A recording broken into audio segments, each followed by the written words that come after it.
Bien.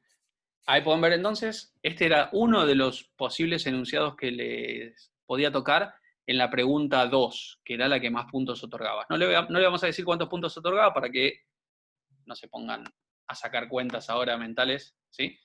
Pero otorgaba más que el primero.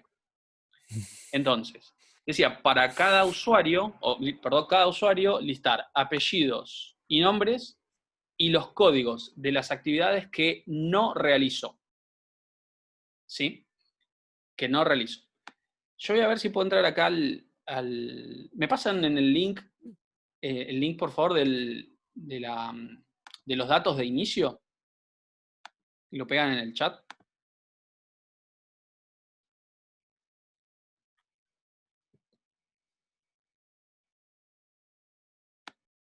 Si lo tienen ahí a mano.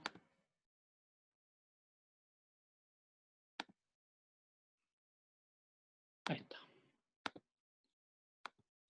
Qué calidad, ¿eh? Muy bien, muchas gracias. Ahí está. Bueno, datos de inicio, ¿sí? Esto también estaba bueno tenerlo no solo para que nosotros podamos corregir de una forma más cómoda, sino para ustedes tener un contexto, ¿no? De tener datos y poder prever qué daría y si está bien o no.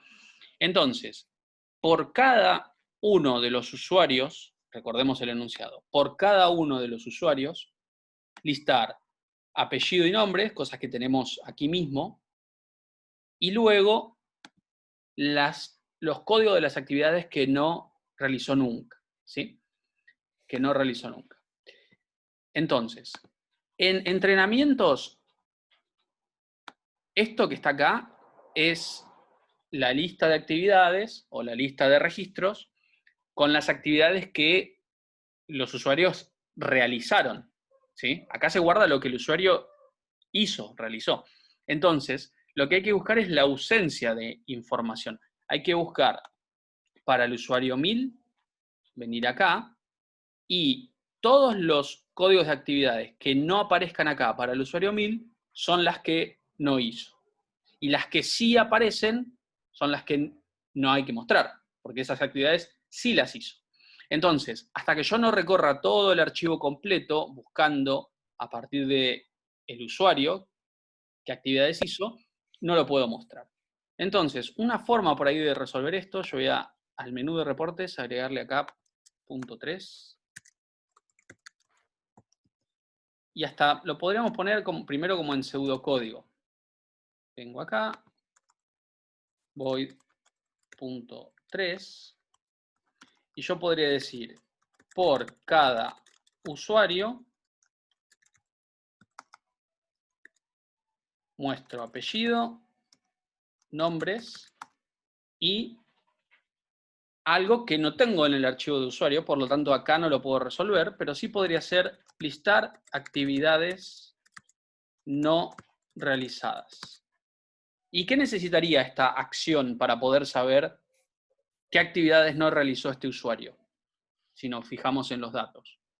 ¿Qué tengo yo en entrenamientos del usuario como para poder saber eso? El código de usuario. Yo con pasarle a esta función, fíjense que se termina transformando en una función, el código de usuario,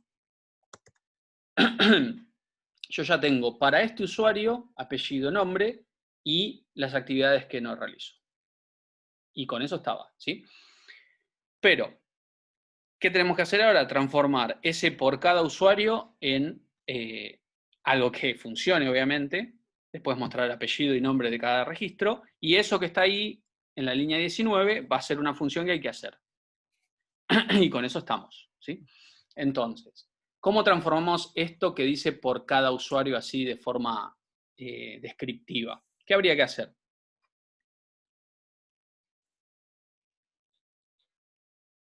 ¿Podría repetir la consulta, por favor, Ángel? Yo puse como forma de pseudocódigo por cada usuario, por ejemplo, del archivo usuarios.dat. Esto sería como un pseudocódigo, ¿no? Esto, si ustedes lo escribían así como una ayuda a memoria, está muy bien porque es básicamente lo que se necesita para resolver el punto este. Ahora, hay que transformar esto a código que funcione. Entonces, ¿cómo transformamos esto en la lectura de cada registro del archivo de usuarios. Profe, no, nosotros creo que tenemos el listar usuario por ID, que es una de las funciones del tema de, ¿cómo se llama?, de actividades. Podemos usar esa misma función para acceder a cada usuario, le vamos pasando el ID en una función y accedemos a las actividades de ese usuario, ¿no? Podemos, Yo un siento vector que de 5 posiciones que arranque en 0 y nos devuelva con un contador adentro, cada posición le vaya sumando de a 1. pero- Entonces, cuando se devuelve el vector, lo recorremos, los que están en 0 los mostramos. Hacemos un switch. Está bien, pero ahí es como que ya resolviste todo. Y si lo vamos resolviendo por partes, esperen porque está pasando el fin del mundo en la esquina de mi casa. Ahí está.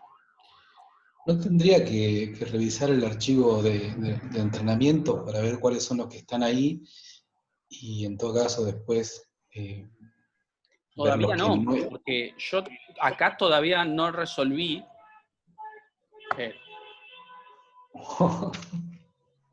Debe jugar Tigre, así que cuando juega Tigre pasan estas cosas. Fíjense si juega Tigre y hacemos la clase otro día, chicos.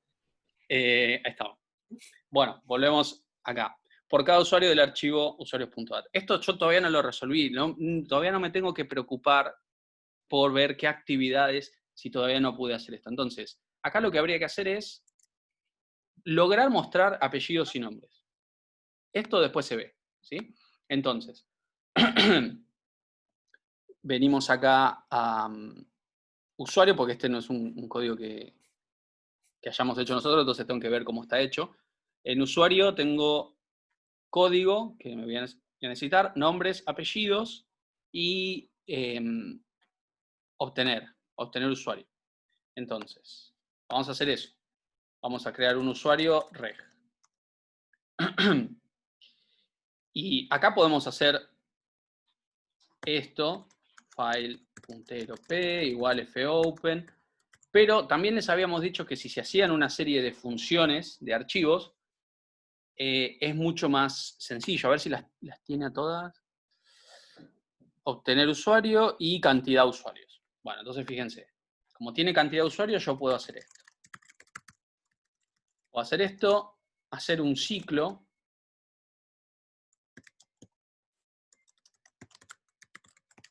Y este ciclo sería esto de acá, pero claro, me falta leer en el archivo, ¿sí? Entonces, para leer en el archivo lo que hago es, a reg le asigno lo que me devuelve obtener usuario, que se le pasa la posición y me devuelve el usuario. Obtener usuario, le paso i, me devuelve reg. Así que acá ya puedo hacer el cout de, acá podría poner apellidos. No, voy a directamente mostrar los apellidos. Voy a mostrar reg.apellido, con plural, apellidos, una coma, reg.nombres y un endel. Esto me mostraría cada uno de los apellidos y nombres de los usuarios del archivo, ¿sí? De la lista. Y después viene este otro problema, que es poder saber qué actividades no realizó, ¿sí? Entonces, vamos a ver si esto funciona. Lo que voy a hacer acá en el menú es agregarle. ¿Tiene la RL util? Sí. Entonces le voy a agregar acá RL util borrar, RL util borrar al final, y anyKey para que espere una vez. Sí, no es mucho, ¿no? Pero la plata no me dieron todo, ¿eh? ¿Qué? No, solamente la mitad. No te dejan sacar. Bueno. Vamos a ver si aparecen los nombres y apellidos de todos los usuarios, ¿sí? Ah, claro, esta función, hasta que no la haga, no la puedo llamar. Entonces, esto va a estar en reportes, opción 3, que está invisible porque no tiene el cout. Y ahí está, apellido y nombre de cada persona. Abajo o al costado deberían aparecer las actividades que no realizó. ¿Bien? Y con eso estaríamos resolviendo el problema, ¿sí? Pero esto por lo menos ya es una parte, ¿sí? Poder mostrar apellido y nombres de cada una de las personas. Así que acá mismo, vamos a hacer un doble salto de línea, acá vendría esto, listar actividades no realizadas. Le paso el ID de usuario, que es reg.código, si no me equivoco, código, y ahora voy a listar actividades, voy a copiar y pegar.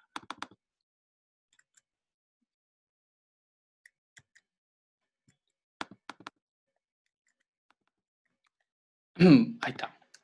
Listar actividades no realizadas, recibe un entero con el código del usuario a buscar. Y acá hay varias formas de resolver.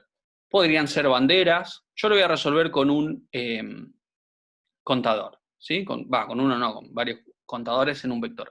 Primero, ¿cuántas actividades eran? Creo que eran 5, ¿puede ser?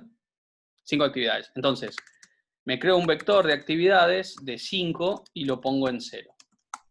Esto lo primero. Entonces, yo acá voy a contar para cada actividad disponible en el sistema, cuántas hizo esta persona. Y ahí sí voy a abrir el archivo de entrenamientos.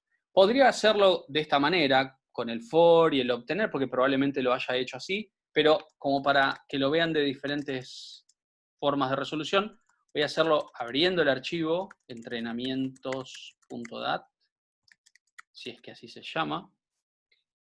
Acuérdense que este es un TP de uno de ustedes, entrenamiento.dat. Bueno.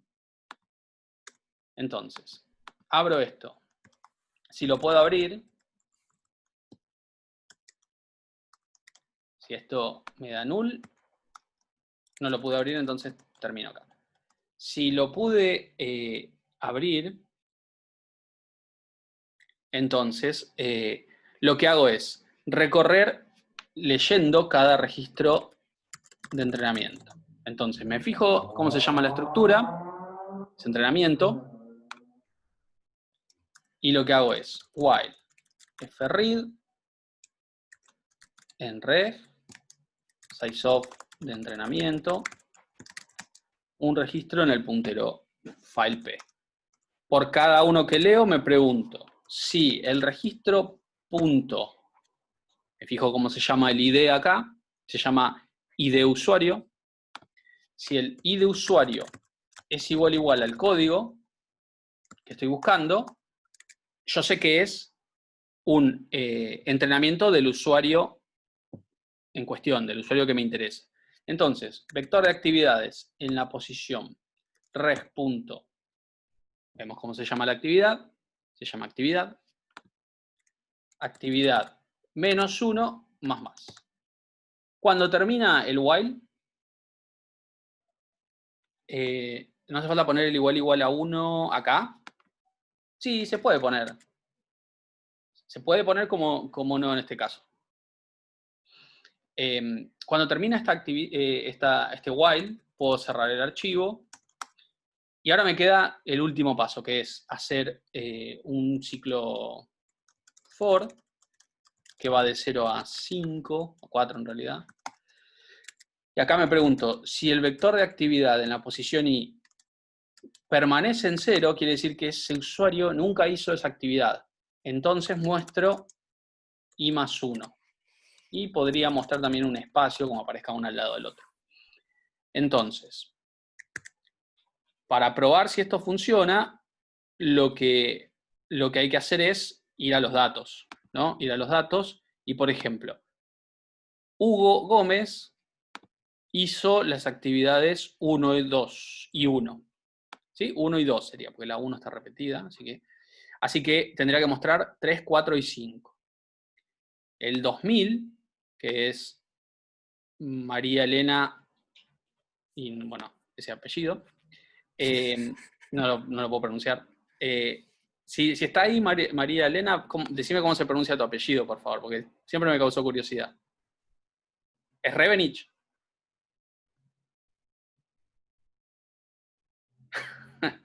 Bueno, para mí esa es Revenich, pero no estoy seguro. Es Revernich. Es Revernich, ok. Sí. De hecho, es esloveno y originalmente la letra del final no era una CH, sino que es una C con un techito. Mira. Más complicado todavía. Más complicado todavía, sí. Así que ahora no nos podemos quejar, es más fácil. Por lo menos son las letras que conocemos nosotros. Bueno, Srebrenic tiene todas las... No hizo solamente la actividad 2, así que tendría que mostrar todas menos la 2. El usuario 3000, no nos vamos a acordar todo de memoria, pero no importa. El usuario 3000, Ángel Simón, no hizo ninguna actividad, así que tendría que aparecer las 5. Y así. Qué vago está Ángel, qué vago Sí, está no hice Ángel. Se ninguna. instala la aplicación y no hace nada, loco. ¿Cómo Típico de mí. Entonces, corremos y vemos si da eso que fuimos calculando. ¿Sí? Venimos acá, reportes, 3. Y ahí está, ¿ven? Por lo menos de los 3 primeros queda tal cual. Así que es muy probable que el resto también esté bien. Y si lo quieren probar rápido, cargan un nuevo usuario. Un nuevo usuario, si nunca hizo un entrenamiento, tendrá que mostrar las 5. ¿Sí? Entonces, fíjense, acá está resuelto y fíjense que no tenía elementos tan complejos. Un vector de contadores, recorrer, tienen que recorrer 2 archivos, sí, pero fíjense que es muy poco el código. En términos de tiempo, es rápido de resolver.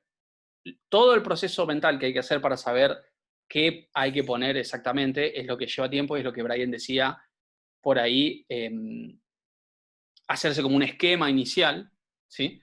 Y justo iba a decir que el punto 2 de este ejercicio, también, de casualidad, era ese ejercicio, ¿no? Esa actividad, la de listar los que no realizó.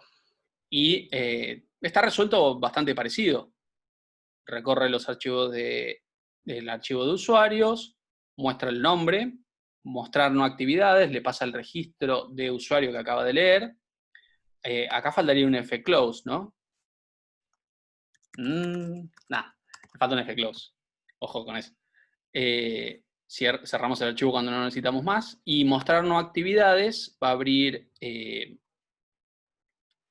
de entrenamientos, ¿sí? Y acá usó banderas. No usó un vector, pero usó banderas, que es otra forma. Está muy bien también. Bueno, ojo acá porque es igual en todos lados, ¿eh? Sí, bueno. Te estamos corrigiendo en vivo quién es. Ale. Bueno. Estamos desaprobando en vivo. ¿Quién es? Y falta el fclose acá. Pero hizo el free, che. No lo critiquen.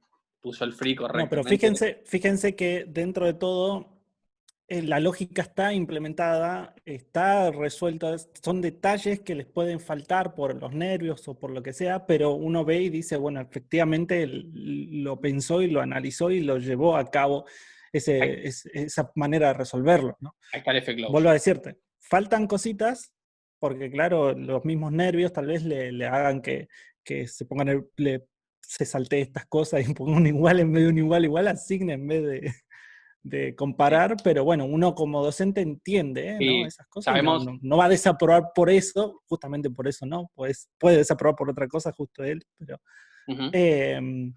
por eso no. Entonces, otra cosa, algo que vi justo acá también se da. ¿Hace cuánto conocen el uso de memoria dinámica en el MEALOC? Creo que 3 semanas como mucho, por ahí alguien ya lo sabía, pero 3 semanas probablemente muchos se enteraron. Y prácticamente todos los ejercicios que me tocó corregir, casi todos usaban memoria dinámica. Es como que pasaron de no saber que existía a no poder vivir sin la memoria dinámica. Y se podía resolver, fíjense que se resolvió sin memoria dinámica, sin problemas, el que resolvió acá el de acá. También se podía resolver con memoria dinámica, pero es como que parece acostumbrado mucho al uso de memoria dinámica. No hay ningún problema con eso, pero la tienen que usar bien. Y me pasó de corregir algunos casos donde querían llevar todo a memoria dinámica, lo cual yo no tengo de vuelta ningún problema con eso, pero después de crear el vector por la cantidad necesaria, el FRI que ponían era de un solo registro y no de todo. Entonces ahí ya no funciona, porque en vez de leer todo el archivo, leen un solo registro. Así que a veces es mejor trabajar secuencialmente el archivo, en algunos casos, y solo dejar la memoria dinámica para lo estrictamente necesario, o manejarla correctamente, ¿sí? Bueno, entonces acá podemos cortar la parte de lo que es primer parcial, salvo que tengan algunas dudas, acá podemos cortar. Corto, o sea, dejo de grabar, y en realidad ahora no tenemos la necesidad de cortar y volver a entrar, así que la verdad no sé, estoy tan acostumbrado a que corte a los 40 minutos que no sé cómo hay que hacer ahora. Hay que hacerlo Pero por tradición. claro, porque lo que quiero ahora es que me deje de grabar este video y me grabe uno nuevo, y no sé si tiene esa opción. Así que por la Hacemos duda, recreo, ¿Por qué no lo seguimos y Hacemos recreo. después la editas, cortás esta parte y... bueno, sí, está bien. Después lo edito, a los 50 minutos. Profe, yo quería hacer una pregunta. Sí, Ujú. ¿cuál? A mí yo intenté hacer el backup y la verdad que no me terminó de cerrar cómo hacerlo, no me salía, Ujú. porque intentaba abrir el archivo y usaba WB, creo, Sí. para que, no para que pise, sino para que borre todo lo anterior. Y cuando me ¿Qué- daba cuenta, siempre estaba pisando, o sea, borrando todo y poniendo solo el primer registro que leía, digamos. O sea, en vez de borrar todo y grabar todos los registros, siempre grababa uno solo, el último que leía, digamos. Bueno, ahí depende cómo está resuelto, pero Claro, lo más probable es que estabas grabando, o sea, abriendo el archivo por cada uno de los registros. claro. Por Vos eso es que queda el último. el fopen con La WB idea- lo tendrías que hacer una sola vez, porque cada vez que hagas fopen con WB te va a borrar Sí. el archivo. Claro, y después, o sea, el primer registro tendría que hacerlo con WB y todos los demás, ¿no? No, el archivo en general, o sea, mira, te pongo como una especie de pseudo backup, ¿no? Vamos a hacer el Sí. backup de entrenamientos. Entonces, lo que haría es un puntero archivo 1, o vamos a ponerlo así, origen es de donde leemos, ¿sí? Entonces, este va a ser entrenamiento.dat, como lectura. Y destino, el puntero file destino, va a ser el de backup. Entonces,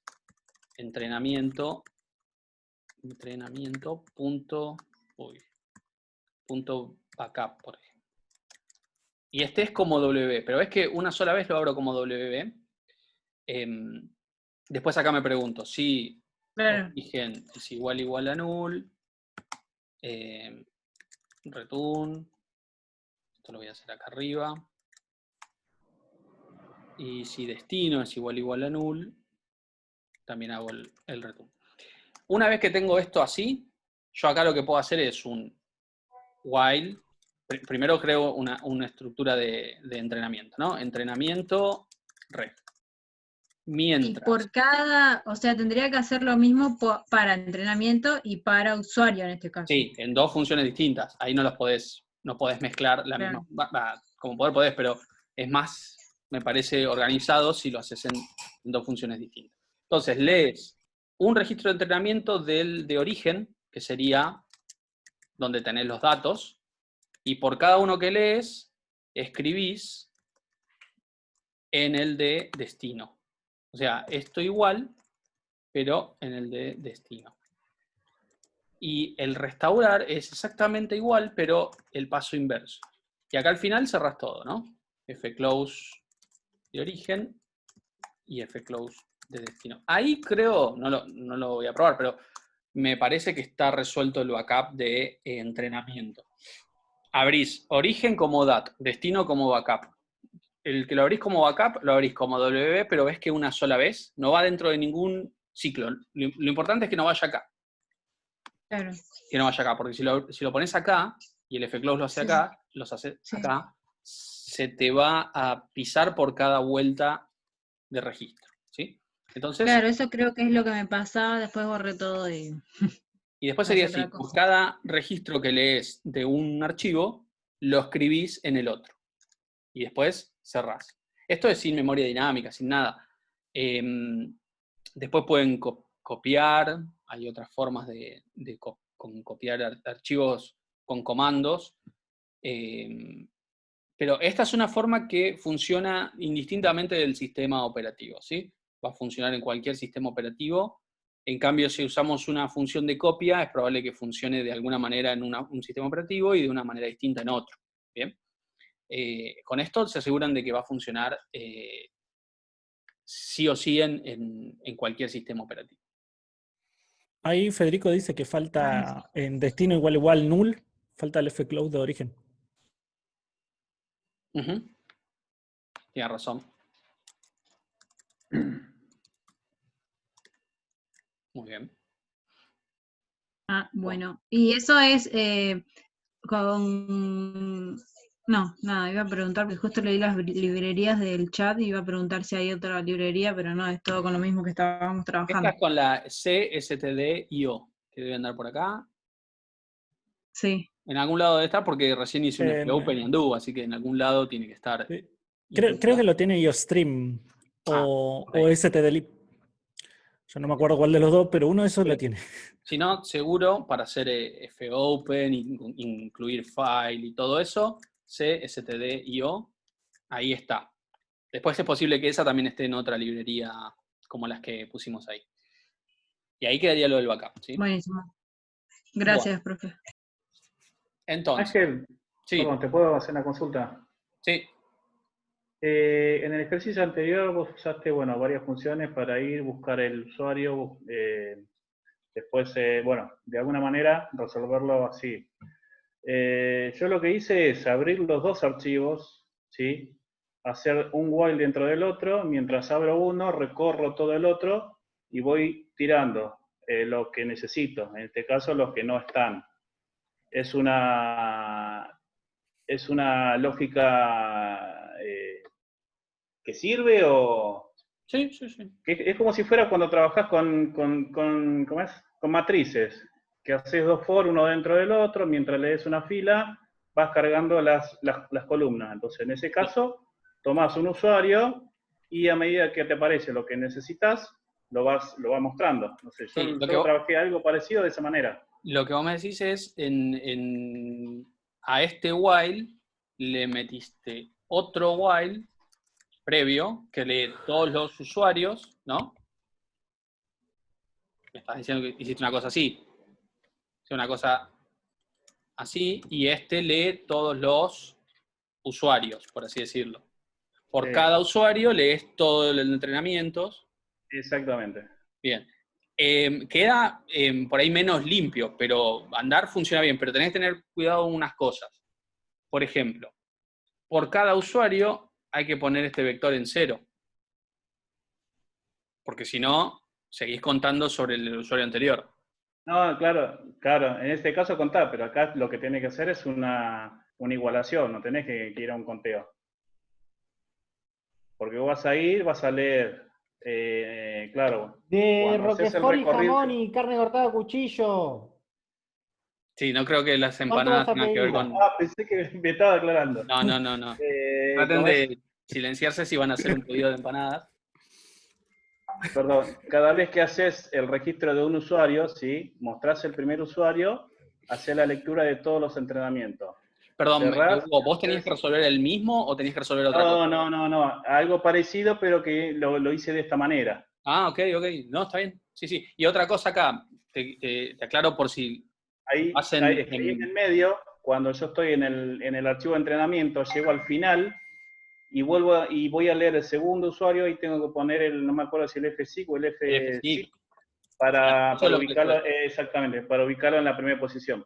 Sí, si no pones esto está mal, ¿sí? Claro, está bien. Seguro. Pero si pones esto, está bien porque por cada usuario volvés el archivo de entrenamientos al principio, porque si no ya el segundo usuario ya tendría el archivo de entrenamientos en el final y ya está, ¿sí? Y no te muestra nada. Perfecto. Listo.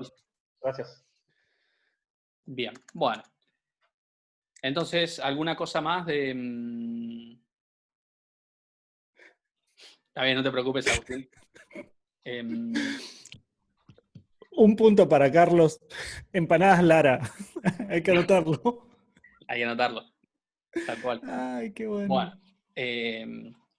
Bueno, ¿alguna pregunta más con esto? Que no tenga que ver con las empanadas, sino con el parcial. Con el éxito de la aplicación, ¿Juan va a hacer una app de empanadas ahora? Sí. Primero tendría que haber sido la app de empanadas y después la de entrenamiento para poder bajar las calorías. Bajar las empanadas. Claro, toda una estrategia. Ok, bueno, entonces esto podemos darlo por cerrado ahora. Voy a cerrar el proyecto. Después vamos a volver a trabajar con el Codeblocks, pero ya con clases, ¿sí? Ángel, una consulta.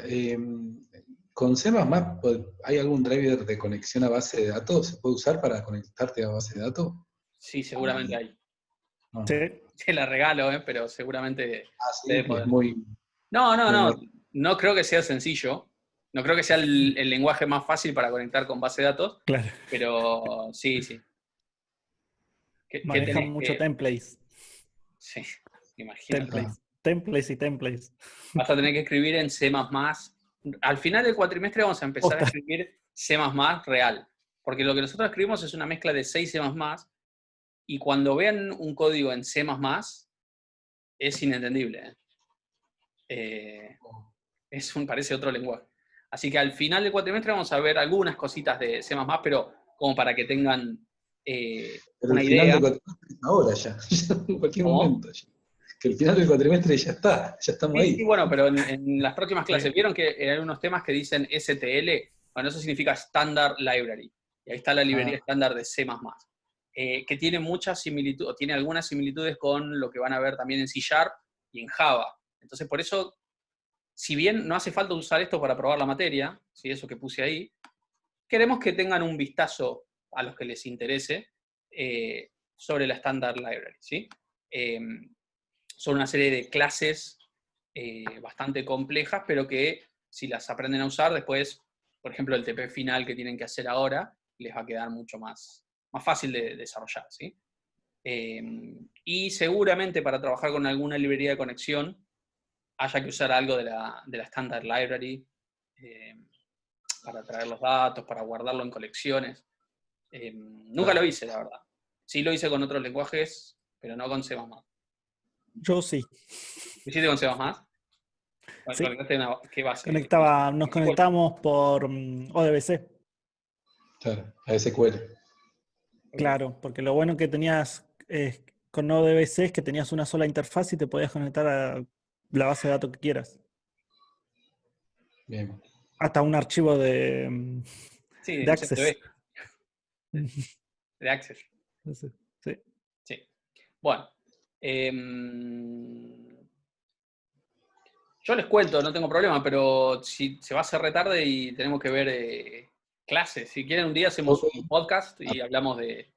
les cuento la biografía, pero les muestro lo de clases que me parece que les va a interesar más que mi vida. A ver, voy a cerrar cosas que no tengan que ver. Como siempre, bueno, preparé un resumen, ¿sí? Como para no hablar directamente en el Codeblock, porque podría ponerlo en el Codeblock y ya mostrarles, pero un resumen que después se lo subo, les queda. Tienen una bibliografía también más extensa de clases que ya lo vamos a habilitar. Y con esto son los temas que van a usar para el segundo parcial, ¿sí? El segundo parcial que después vamos a hablar un poquito también, pero a diferencia del primero, ustedes van a elegir el tema, ¿sí? Nosotros no le vamos a decir qué es lo que tienen que hacer como proyecto, sino ustedes nos van a decir a nosotros qué quieren hacer como proyecto. Entonces, parte de las clases que vienen, y esto de tener el Zoom Pro va a estar bueno, va a ser para charlar con cada grupo y ver qué van a hacer, cómo lo van a hacer. Nos van a tener que hacer como una especie de cronograma, por así decirlo, de con cuánto tiempo lo terminarían, con qué características. O sea que van a hacer como un primer mini proyecto de software, ¿sí? Donde van a usar algunas herramientas, no van a tener que hacer presupuesto, no van a tener que hacer diagrama de Gantt, nada de eso, pero algunas herramientas como diagrama de clases, no solamente el código, ¿sí? Un análisis de requerimientos, ¿sí? Un análisis de lo que va a ser el sistema, no van directamente a codificar, ¿sí? Entonces, vamos a ver primero un poco de clases, que es lo que van a necesitar para hacer SDTP. ¿Bien? Programación orientada a objetos.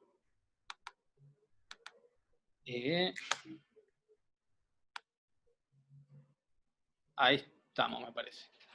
Bueno,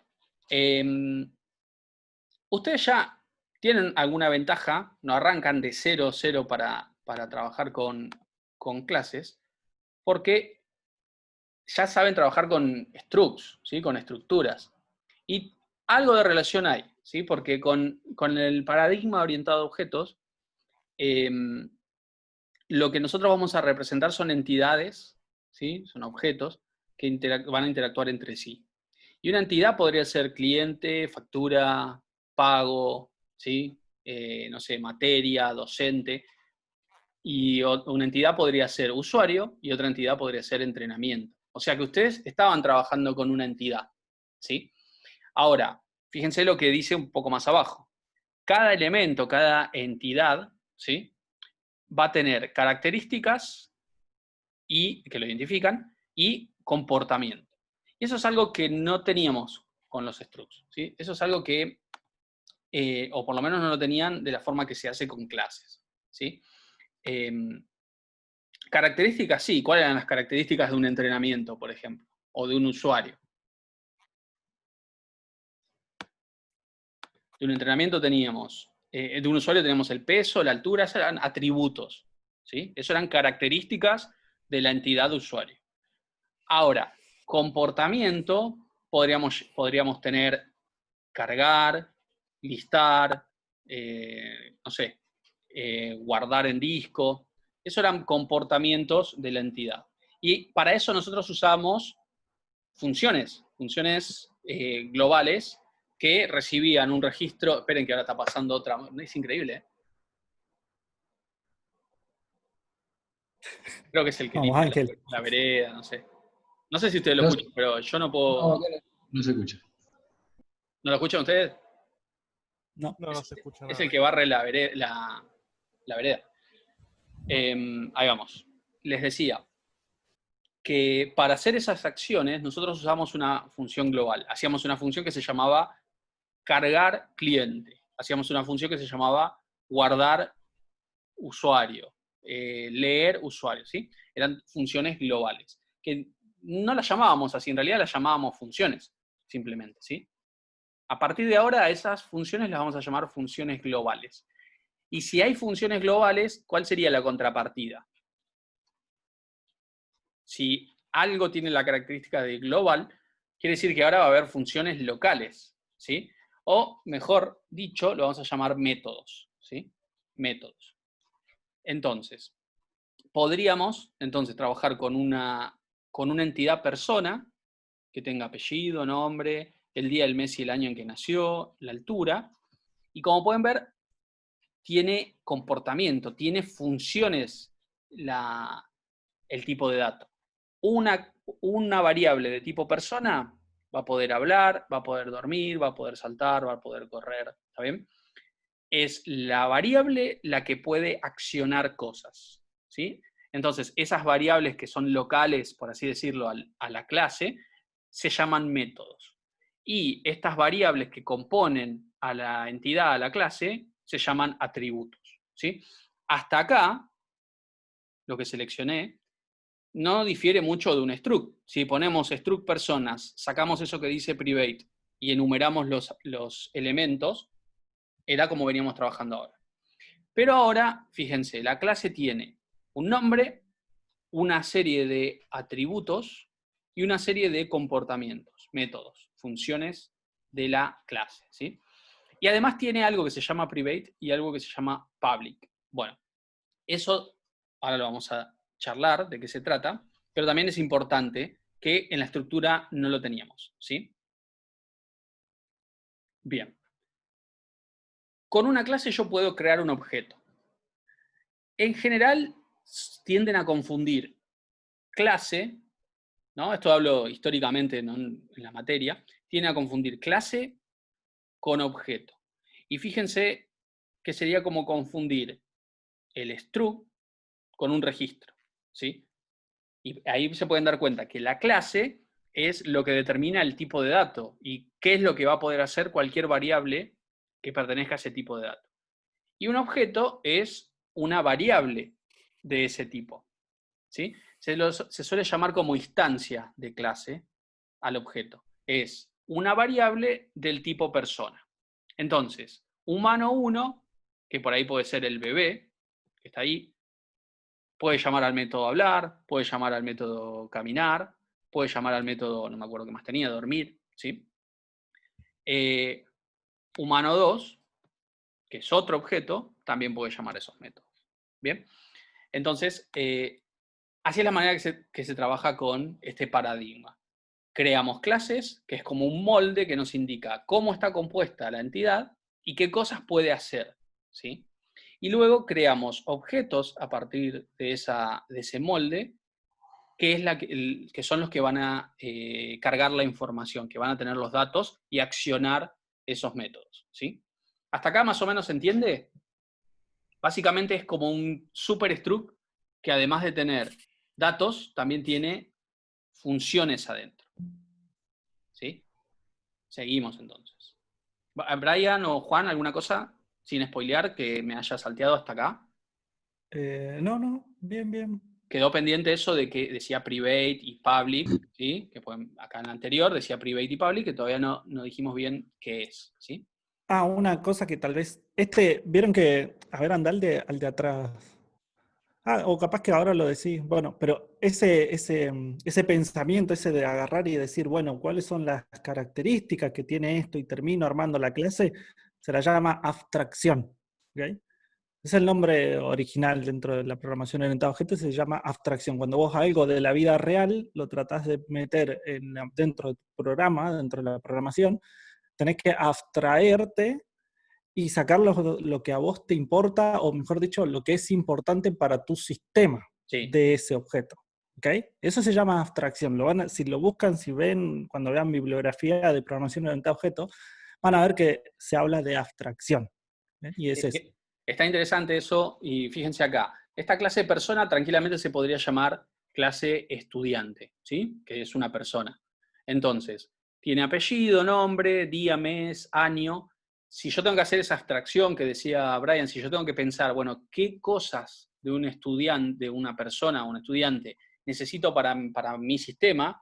Probablemente la altura no me sirve, ¿sí? ¿La altura es parte de una persona o un estudiante? ¿Es un atributo? Sí. ¿Tiene que ser parte de mi clase? Y no, para un sistema que guarde la nota de los estudiantes, ¿para qué quiero saber la altura? Entonces, no va a formar parte de mi clase. Y probablemente algo que sí va a formar parte es, por ejemplo, qué título secundario tiene o qué número de legajo tiene. Después, con los métodos. Hablar, dormir, saltar, correr, ¿son métodos importantes para un estudiante? Bueno, para un estudiante de educación física por ahí sí, pero para un estudiante de programación, no. Yo voy a tener métodos, aprobar examen de laboratorio 2, voy a tener métodos estudiar. Aprender programación orientada a objetos. Claro. La carrera, bien, Tomás está diciendo la carrera, la que está inscripto, podría ser un atributo del estudiante, ¿sí? Entonces, eso está bueno lo que mencionó Brian, porque cada clase va a estar compuesta por los elementos que en el contexto de mi sistema necesito, ¿sí? Y por ahí ustedes hacen me refiero a los grupos, ¿no? Un sistema persona, perdón, una clase persona en un sistema de gestión que tiene ciertos atributos y no me hacen reír, perdón. Desgraciado. ¿Cómo los quiero? ¿No? ¿Cómo los quiero? Una clase persona, decía, vamos de vuelta, en un sistema de gestión, por ahí usted tiene una clase persona que tiene ciertos atributos y son los que guardan en un archivo, y por ahí en un juego tiene una clase persona que tiene, no sé, una vestimenta, tiene la capacidad de saltar, correr, como veníamos diciendo acá, porque en un juego sí tiene sentido que una persona o que un personaje pueda saltar, pueda correr, pueda hablar y decir algo, ¿está bien? Entonces va a depender siempre del contexto. De contexto. Si ahora se están peleando unos lo que perros. necesites. Está terrible el barrio hoy. No sé si Está heavy, está heavy. Está terrible. Bueno, entonces seguimos. Sí. Eso que mencionó Brian es muy importante porque no va a haber punto de comparación. Por ahí un grupo dice, mira, pero yo tengo una clase de persona que tiene esto y otro grupo tiene una clase de persona que tiene algo completamente distinto y están bien los dos, ¿sí? Así que bueno, sigamos.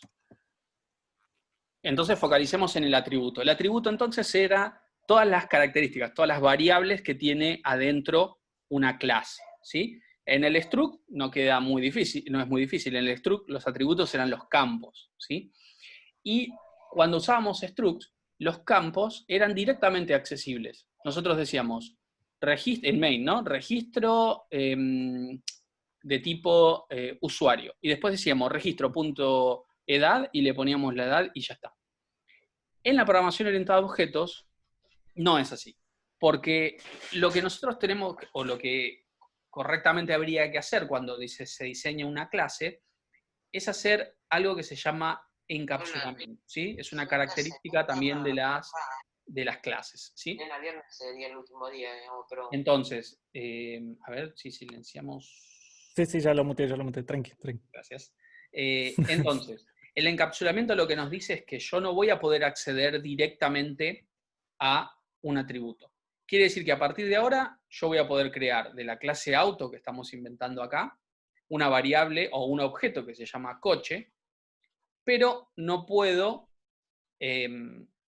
asignarle directamente la velocidad. ¿Sí? Como pueden ver acá, yo la velocidad no la puedo asignar directamente. Esto va a tirar un error. ¿Por qué? Por esta palabra que dice acá, private. Todo lo que esté dentro de esta directiva, ¿sí? De este modificador de acceso private, adentro de una clase, no va a ser accesible desde afuera de la clase. Quiere decir, yo adentro de la clase voy a poder acceder a esto que se llama velocidad, pero desde fuera de la clase no. Vamos a probarlo en el codeblock, ¿sí? Vamos a ir haciendo una clase que se llame auto, la vamos a ir haciendo de a poquito. Dejar de compartir un minuto y comparto el codeblock, ¿sí? Perdón, Ángel. Sí. Eso quiere decir que cuando vos instanciás en ese caso el auto, vos no podés modificar ese atributo, digamos. Sí, vamos de a poco. Por ahora, con lo que vimos hasta ahora en la diapositiva, no. Pero vamos de a poquito. Así vamos como aprendiendo todos los elementos hasta que, obviamente, eso que vos decís sí se va a poder hacer. Porque si no, tendríamos una variable medio como de solo lectura. Nunca le podríamos cambiar nada. Pero no quería spoilear, perdón. Sí, ahora lo vamos a ver. Hoy creo que es la clase 9. Esto viene más por el lado de la seguridad de la clase o de los objetos, para que no cualquiera pueda acceder y modificar la información del objeto, porque se trata de que cuando uno arme una clase, sea completamente consistente esa clase, y esa clase pueda como mantenerse, por decirlo de una manera. Es más un tema de orden, más que algo puntualmente de la programación, ¿no? No es que no queremos que accedan a ese campo porque pintó en programación, tenemos ganas de poner esto y lo pusimos. No, es por un tema de orden a la hora de escribir el código. Es más, eso en memoria se olvida que es un objeto y incluso podés pedir la memoria, modificarla y hacer lo que vos quieras. Esto solamente a nivel de programación, cuando uno está escribiendo, ¿ok? Espero no haberlos confundido más con eso, pero... Vamos a crear la clase auto. Vamos a poner como privado, fíjense, private, 2 puntos, y acá vamos a definir que tiene una velocidad que era float, ¿no? La velocidad float. Entonces, tenemos esto acá. Yo acá voy a crear un objeto de tipo auto, acá me falta el punto y coma porque si no, no va a andar. Ahora creo un objeto de tipo auto que se llama coche, y si quiero decir que la velocidad de este objeto es 100, no compila, ¿ven? Y me dice, si ven ahí abajo el mensaje de error, dice que velocidad es privado. ¿Bien? Entonces, no puedo desde afuera de la clase, ¿sí? Desde fuera de la clase, por ejemplo, main, acceder a algo que fue definido como privado. Si es privado, solamente se accede desde adentro de la clase. Y ahora vamos a ver qué significa. Por eso es que dice, fíjense, el error dice, es privado. En este contexto. En este contexto, ¿ok? En ese contexto donde está tratando de hacerlo modificar ahí Ángel poniéndole 100, para ese contexto es privado, no puede acceder, ¿ok? Pero solo para ese contexto. Ahora vamos a ver cómo poder hacer que esto se pueda modificar, ¿no? Porque si no, no tendría sentido todo lo que estamos haciendo. Desde la parte que dice público, ¿puede ser? Ahora Perdón, Ángel, ahí no hay instanciación, ¿no? De eso. O sea, no hizo necesidad instanciarlo.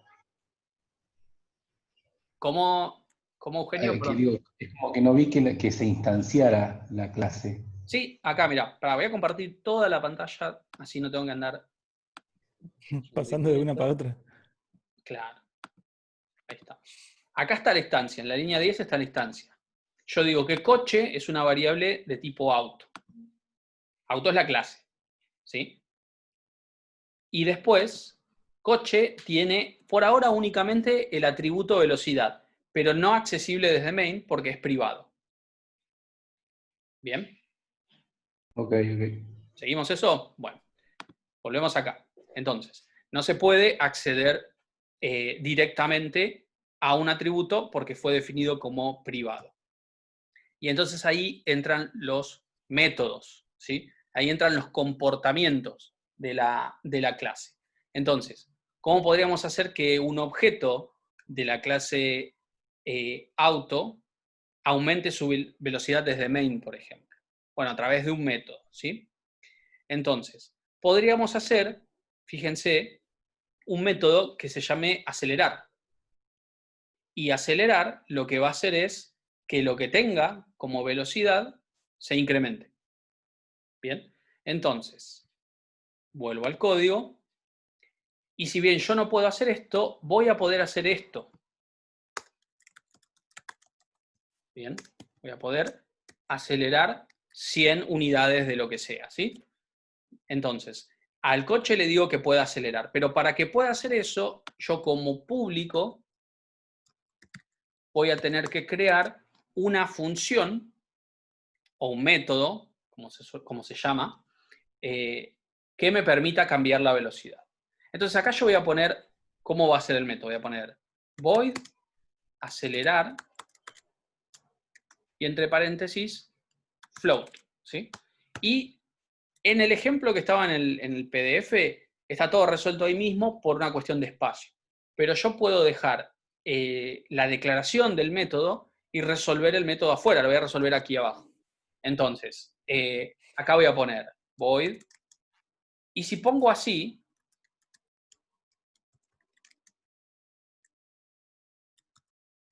¿qué estoy declarando ahí? En la línea 12. ¿A qué se parece eso? ¿Una función? A una función común y corriente, ¿no? O sea que yo no estoy diciendo que es acelerar de la clase auto. Yo estoy diciendo acelerar una función global. Así que esto no es lo mismo que esto, no me va a andar. Me va a seguir diciendo que no encuentra el acelerar de la clase auto. Para decirle que pertenece a la clase auto, yo voy a poner el nombre de la clase, dos puntos, y el nombre del método. Entonces ahora sí estoy haciendo un método de clase. Estoy diciendo que la función acelerar le pertenece a la clase auto, ¿sí? Estos dos puntos se llama operador de ámbito, ¿sí? Lo que hace es indicar a qué ámbito pertenece lo que está a la izquierda, lo que está a la derecha con respecto a lo que está a la izquierda, ¿sí? Entonces, en este caso, acelerar pertenece a la clase auto. Y acá lo que hacemos es lo que tenga de velocidad más igual y el parámetro que le pasemos, ¿sí? Claro, un poco como ahí dice Germán que cout yo puedo poner, si no pongo el using namespace std, yo puedo poner así. ¿Por qué? Porque cout está dentro del espacio de nombres std. Entonces, por eso es que lo puedo poner así. Pero tienen que tener en cuenta una cosa, que una cosa es un espacio de nombre y otra cosa es una clase, son dos cosas distintas. ¿Ok?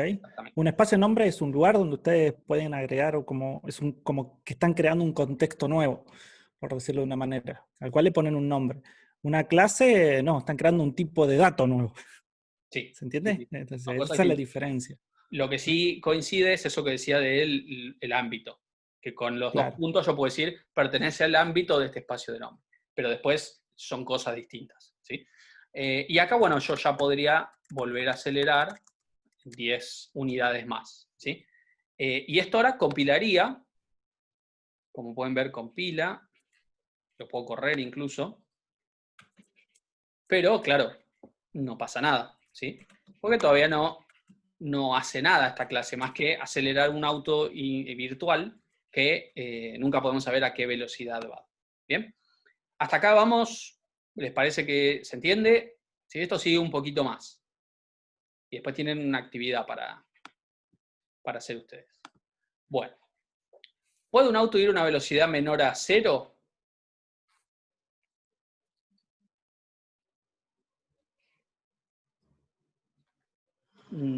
Creo que no.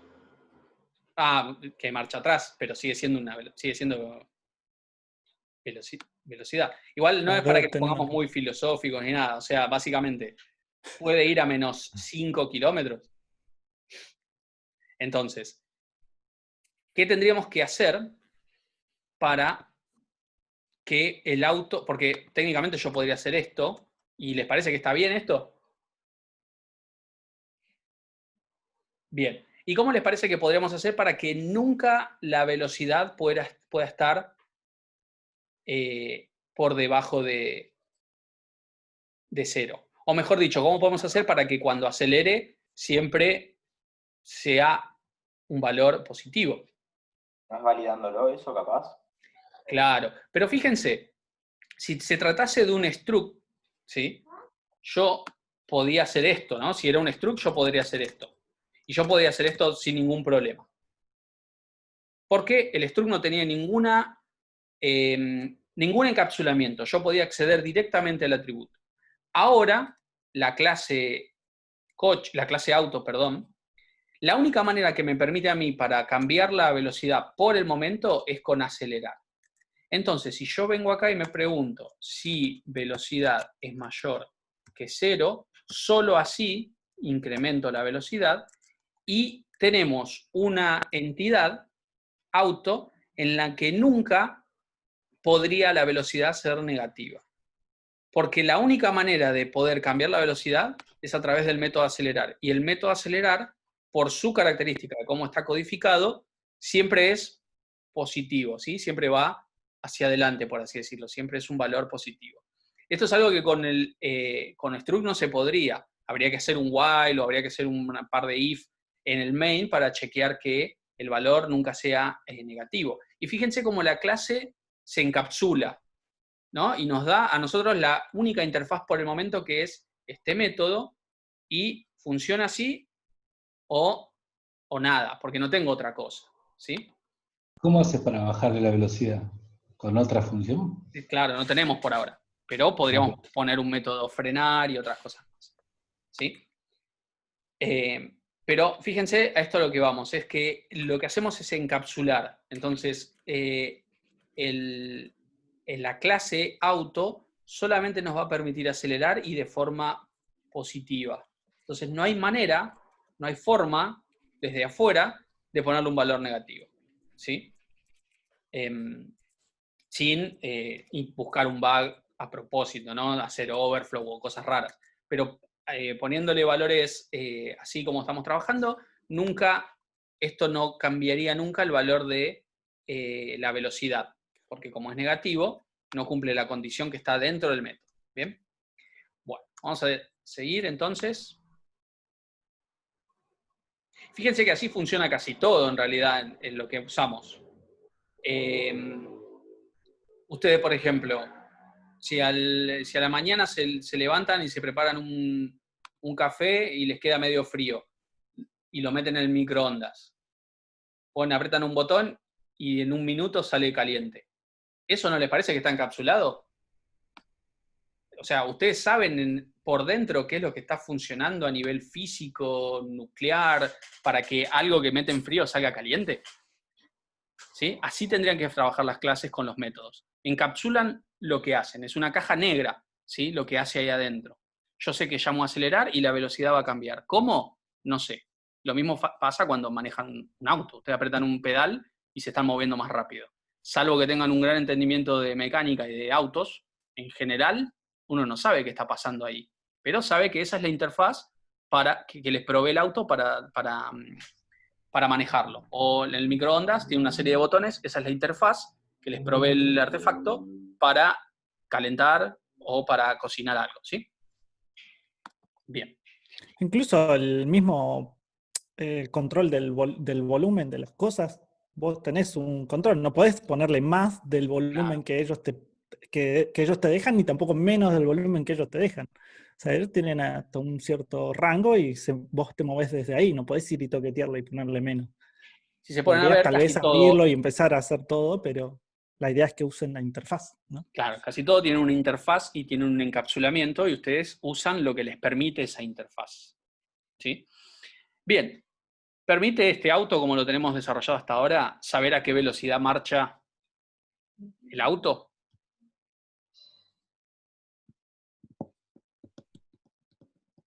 Bien, ahí María Laura está preguntando algo que vamos a estar viendo ahora mismo, ¿sí? Bien, nosotros vamos acelerando este coche, pero no podemos saber a qué velocidad está yendo actualmente, ¿sí? ¿Por qué? Porque velocidad está encapsulado, es private, y yo lo único que puedo hacer es aumentarla con el método de acelerar, pero nunca puedo saber cuál es la velocidad del auto, ¿sí? Bien, entonces vamos a ver una serie de métodos, ¿sí? Que se los conoce como sets y gets, o setters y getters, ¿sí? Estos no tienen nada en particular, es simplemente una convención de nombre, ¿sí? Donde set permite poner información y get permite devolver información. Entonces, siguiendo esa convención y esa lógica, yo podría hacer acá un método que sea get velocidad y que no reciba nada y que devolvería. ¿Qué tipo? Float, exactamente. Entonces, incorporo un nuevo método a la clase público, quiere decir que se va a poder llamar desde main, por ejemplo, y ahora voy a hacer float, que va a estar dentro de auto, se llama getVelocidad, y ¿qué les parece que va a hacer este método? No, fíjense, devuelve float, entonces. ¿Devolver la velocidad que lleva el auto? Exactamente, hago un return de velocidad. Devuelvo el atributo, devuelvo una copia del atributo, ¿sí? Entonces, ahora, si yo acá hago un cout y digo velocidad y coche.getVelocidad, que me va a devolver el float, ¿sí? Yo tendría que ver a qué velocidad está yendo, ¿sí? Probemos. Y se van a encontrar con lo que espero sea una muy linda basura. No, mira qué maldita. Bueno, quería que sea basura, pero a veces no se puede todo. Pero técnicamente... Siempre te da bien la basura. Es increíble, ¿eh? Tengo una mala suerte. Cuando quiero que me dé mal, me da bien. Pero bueno, yo quería que dé basura porque fíjense que nunca pusimos... Es que le pusiste 100 y... Sí, le pusiste a acelerar 100 y 10 después. Sí, pero sobre claro, nunca nada, se inicializa. por así decirlo. No está inicializado en Ponelo en release y ejecutarlo, Ángel. Ponelo en release y ejecutarlo. Ahí tiene que fallar. Ponelo en release y ejecútalo. Sí, ejecútalo. Ahí tiene que andar mal. Esto tiene que verse mal. Mira, qué desgraciado. Encima te da el mismo espacio de memoria. Qué desgraciado. Bueno, ¿Con un pero rebuild ojo. no te cambia el espacio? ¿Cómo? ¿Con un rebuild, digo, no te cambia el espacio? ¿O Podemos no? probar, pero... Por ahí entiendo como que lo recompila todo de cero.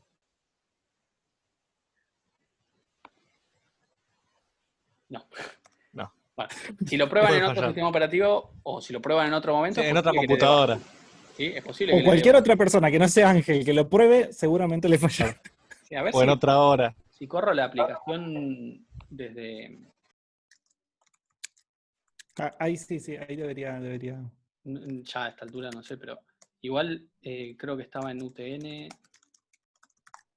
GitHub, laboratorio 2, y era la clase 10, no, clase 9, y es clases, pin, release, todo esto para que aparezca 110, ¿sí? Ya lo saben.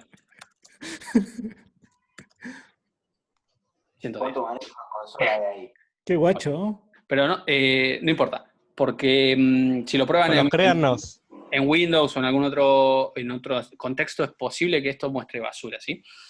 Porque es una variable a la cual nunca le pusimos 0 y estamos acumulando sobre ella. Así que tranquilamente esto Claro. podría tener basura, salvo en el momento que queremos que muestre basura. Entonces, más allá de eso, ahora vamos a hacer algo para evitar que tenga la posibilidad de tener basura, ¿sí? Perdón, Ángel. Sí. Ahí donde dice el get velocidad, o sea, cuando estás, digamos, devolviendo la información. Sí. Te pones velocidad sin haberla declarado. Eso es porque está dentro del contexto del objeto, digamos. Claro, está. Es un atributo de auto, entonces lo puedo devolver, porque está dentro de auto. Es un campo, es un atributo de la clase auto, entonces puedo cambiarlo, como hicimos acá, o puedo devolverlo, como hicimos acá. ¿Sí? Vamos a hacer acá mismo esto. Tiene que dar 0, entonces. Tiene que dar 0, y acá tiene que dar 110, a ver. Sí, es muy loco. Bueno, está bien. Lo ponen 0. Bien por él. Tenemos entonces ahora la capacidad de devolver el valor de cualquiera de los atributos que tenga, pero este auto por ahora sigue teniendo solo la velocidad, ¿sí? Así que vamos... Créate 2 objetos, güey. No importa. Puede o no tener basura, eso ya lo saben porque no es la primera vez que nos pasa, básicamente. ¿Sí? No es por el primer. No. Sí, es es más, porque pueden es probar Ángel. este mismo código después en otra compu y tranquilamente puede tener basura, ¿sí? Bien. Entonces, en este ejemplo teníamos un get velocidad y un set año de fabricación, ¿sí? Y el año de fabricación era un nuevo atributo, ¿sí? Acá, para no hacer el tema del año de fabricación, podríamos trabajar con la patente, ¿sí? Entonces, vamos a hacer lo siguiente. Vamos a venir al código de vuelta. Vamos a agregar un atributo más, que sea la patente. Vamos a poner la patente de 10. Y ¿cómo haríamos un método para que nos devuelva la patente? ¿Qué tendríamos que hacer?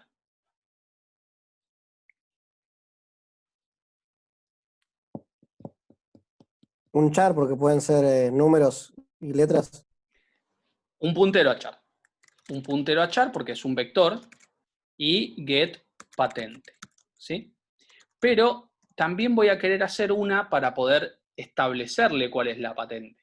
Entonces vamos a hacer void set patente y lo que va a recibir es un puntero a char. Entonces, tenemos 2 nuevos métodos en la clase. Uno que nos va a permitir, no es float, es char puntero, nos va a permitir devolver la patente con un return, y otro que va a poder establecer la patente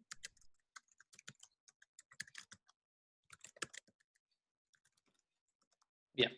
Entonces, ¿cómo digo acá? Patente igual a nueva patente. A ver. Ángel, falta 2 puntos ahí, dice. Es verdad, 2 puntos. ¿Cómo hago esto?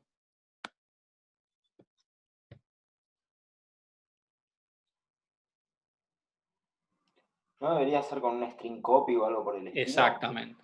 Como son cadenas, lo que voy a usar es un include acá, hace string, y acá vamos a hacer string copy. En vez de esto, obviamente, a string copy de patente, que es el atributo, el parámetro que es nueva patente. Y no le validamos nada por el momento, ¿sí? Directamente lo que le pasemos es lo que le va a asignar. Entonces, creemos este coche y hagamos acá un cout que muestre la patente. A ver, quiero ver si también tiene vacío o nos muestra basura. Mostramos la patente y vamos a ver si queda vacío o si muestra basura. String copy. Puse algo mal. Ah, es nueva. Nueva patente. Muy bien. Bueno, vamos. Ahí está la doble basura, fíjense. Viste, Ángel, había que esperarla, ¿sí? Lo bueno siempre llega. Entonces, ahí tenemos basura en velocidad y basura en patente, ¿sí? Bien. Vamos como queremos. Entonces, con la velocidad no lo podemos corregir por el momento, ¿sí? Pero con la patente feliz. Con la patente podemos poner coche.setPatente y le ponemos, por ejemplo, Lara 001. Esa es la patente. Entonces, la patente va a ser esta, la velocidad va a ser basura, ¿sí? Por el momento. ¿Ves? No, le puse Lara y lo arregló automáticamente. Bueno, una vez nos mostró basura, ya 2 es demasiado. Pero patente se lo pudimos establecer. ¿Por qué? Porque hicimos un setter. Con un set yo le puedo establecer un dato y que ese dato después lo copie o se lo asigne a uno de los atributos, ¿sí? Y fíjense que... Recuerden que get y set es una convención nomás. No significa que siempre van a tener get y set de cada uno de los atributos, sino que nosotros decimos, bueno, cada vez que vamos a... Cada acción o método que le vamos a agregar, que lo que hace es modificar directamente la propiedad o obtener directamente la propiedad, le vamos a llamar get o set, porque get es obtener y set es establecer. Son acciones, establecer velocidad o obtener velocidad. ¿Se entiende? Entonces, pero es solamente una convención nomás. Y ahí pregunta Matías, ¿habría que hacer un set para poner la velocidad? En este caso no quiero tener un set velocidad porque no puedo decirle al auto anda a tal velocidad. O sea, el acelerar es el que nos permitiría aumentar. Podríamos hacer un desacelerar que nos permite ir más lento o un frenar que nos lleve directamente a 0, ¿sí? Entonces, ¿siguen hasta acá más o menos como sería acá? Alan pregunta si sería una buena práctica, pero ¿qué cosa? Porque no me lo perdí. Asumo que los set y los get.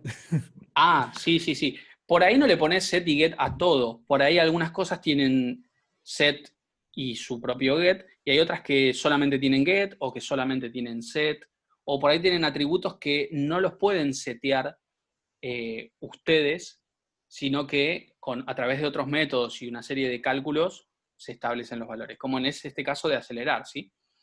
Bien. Veamos qué seguía acá en la lista. Entonces tenemos los setters y los getters.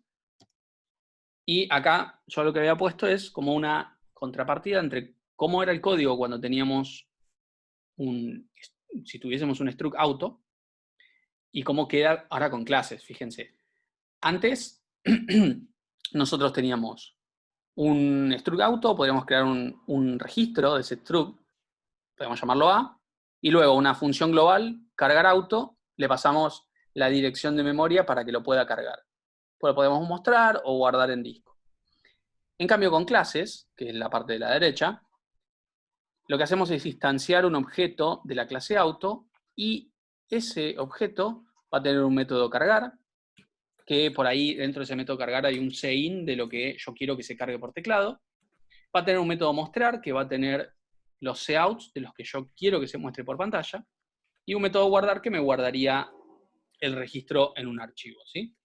Esa sería un poco, fíjense, la contrapartida en cómo se usaría uno y cómo quedaría el código con otro. En uno usamos funciones globales y en otro llamamos a métodos de clase.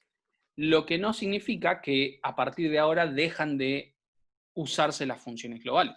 Las funciones globales pueden coexistir junto con las clases en C y en C, bueno, C no tiene clases, ¿no? En C++. Hay otros lenguajes como Java en donde todo tiene que ser clases. Pero en el caso de C, yo puedo tener funciones globales y también puedo tener clases, ¿sí? Bien. Vamos hasta ahí, ¿se entiende más o menos la idea? Falta un poquito más. Hay dos métodos especiales, especialmente en clases, que son el constructor y el destructor, ¿sí? El constructor es un método de clase que se va a llamar una sola vez y se llama cuando se crea el objeto, es decir, cuando yo declaro la variable, o si uso memoria dinámica, cuando pido memoria dinámica para ese objeto. Y el destructor también es un método que se ejecuta automáticamente, o sea, se ejecuta solo, y se ejecuta cuando la variable se destruye, ya sea porque finalizó y llegó a la llave de cierre de donde se declaró, o porque se le hizo un free o un delete de memoria dinámica. ¿Sí? Son dos métodos especiales que se llaman solos. ¿Y para qué sirve? Bueno, el constructor nos va a servir para que haga cosas nuestra clase cuando se crea la variable, y el destructor para que haga otras cuando se destruye la variable. No todas las clases van a tener que tener obligatoriamente un constructor y un destructor. Va a depender de lo que queramos resolver. ¿Sí? Entonces, un poco más sobre el constructor. El constructor, para poder hacerlo, yo lo que tengo que hacer es crear un método público generalmente que se llama exactamente igual que la clase y que no devuelve nada. Fíjense que no devuelve ni siquiera void, ¿sí? No pongo nada antes de la función, antes del método, y el método se tiene que llamar igual que la clase. Y ahí tenemos el constructor. Entonces, probemos cómo sería. Venimos acá, creamos un método que se llama igual que la clase, que no devuelve nada, y en este caso no recibe nada. Y había dicho que no devuelve nada. Y acá hago el método, ¿sí? No devuelve nada, está dentro de la clase auto, se llama igual que la clase. Paréntesis. Y acá adentro yo voy a poner un cout que diga se creó un nuevo auto. Un cout solamente, ¿sí? Para probar. Entonces, en la línea 38 se genera o se llama al constructor, ¿sí? Acá se llama automáticamente a este método y me tendría que decir se creó un nuevo auto, ¿sí? Entonces, probamos.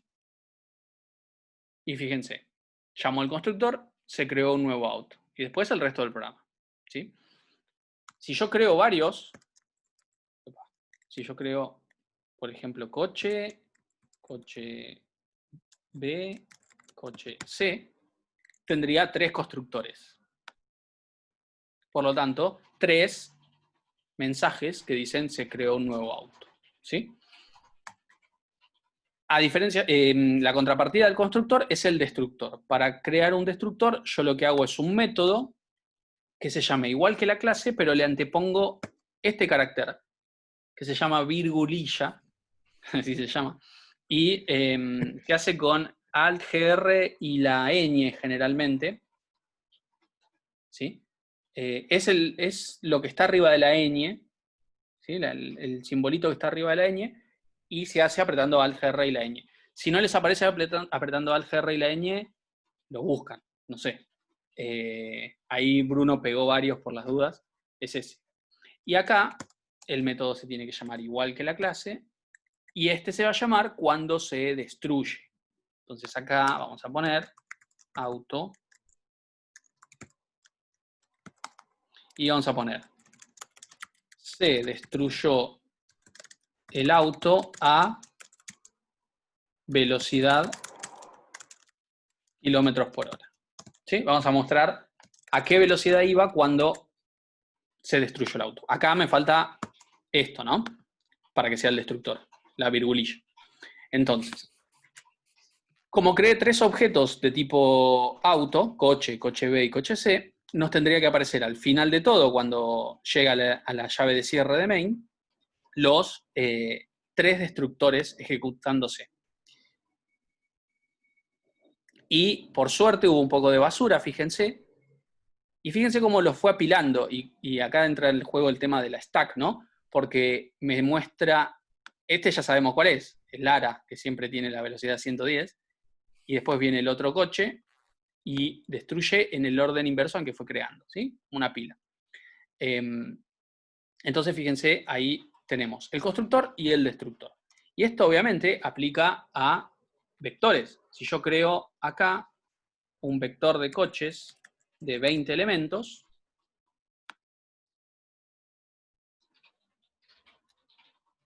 tengo 20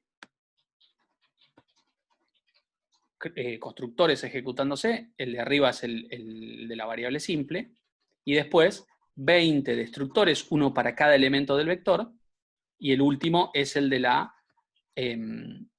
variable simple, ¿sí? Entonces, acá tenemos el uso... Sí. Esa la virgulilla, no sé cómo le dijiste. ¿También Sí. es una convención o es algo...? No, es parte del lenguaje. Es parte de la sintaxis. Le tenés que... Claro, exactamente. Es como dice Juan. Ese es el símbolo para crear el destructor y ningún otro. Cada vez como los parámetros y para la función. Claro. Y lo mismo con ponerle, digamos, o sea, el mismo nombre que la clase al constructor. Así funciona en casi todos los lenguajes. El constructor se llama igual que la clase. Ahí, punto final. Parecía que iba a seguir diciendo cosas, pero el constructor se llama igual que la clase. Y en C++ es así. Lo que no significa es que yo no pueda tener varios constructores. ¿Sí? Si yo hago esto,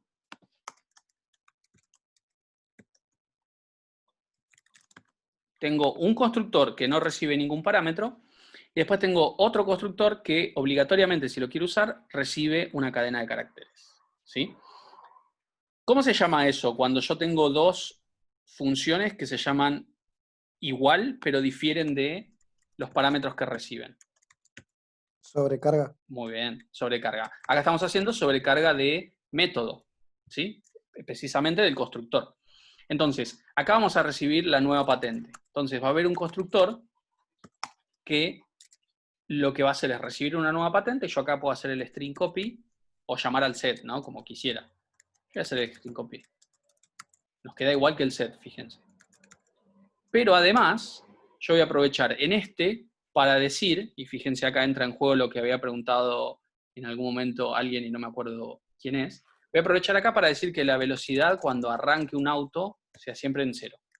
Y en el constructor que está vacío le voy a sacar esto que dice se creó un nuevo auto, porque no tiene ningún sentido, y lo que voy a hacer es hacer que la patente sea vacía y que la velocidad también sea 0.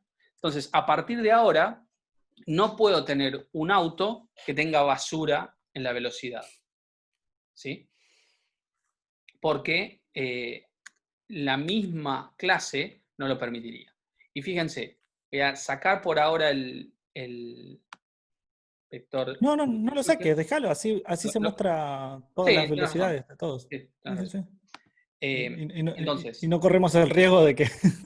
Ahora el destructor, cuando muestre las velocidades a las cuales se fueron eliminando los coches, todos tendrían que decir 0, salvo uno que tendría que decir 110. Todos a 0, ¿ven? Que es lo que el constructor le puso, y uno a 110. ¿Sí? Y fíjense, el set patente ahora, para setear la patente de esta variable, lo puedo hacer así, pero también lo puedo hacer cuando creo el objeto. ¿Sí? Cuando creo el objeto, yo puedo poner paréntesis, para llamar al constructor que recibe parámetros, y ponerle, por ejemplo, Ángel001. Entonces, esta variable coche llama al constructor, pero no al vacío, sino al que recibe una patente. Y se la asigna. Quiere decir que acá cuando mostremos el get patente, ya va a decir Ángel 001. ¿Ven? Ángel 001. Y ahora la velocidad está bien que sea 110 porque como pusimos en 0 en el constructor, cuando sume 100 más 10, nos tiene que dar 110. ¿Sí? No nos va a dar más basura. Bien. ¿Qué le faltaría a este auto para que más o menos sea un auto de la vida real? Una marca, un color. No, sí, está bien, un color, sí, si lo pudiésemos mostrar, ¿no? Sí, me ponen El comportamiento chasis, ese. sí, pero cinturón de seguridad, está bien. Pero digo, virtualmente, ¿qué le faltaría? Porque siempre va hacia adelante, siempre acelera. ¿Qué le faltaría? Frenar. Le faltaría exactamente. Acá les muestro esto que hicimos recién, que es el destructor, ¿sí? Faltaría un método frenar, así que vamos a hacerle un método frenar. Fíjense que es solo un método, no tendría un atributo, sino solo un método frenar. Vamos a hacer void frenar, no recibe nada. ¿Y qué tendría que hacer frenar?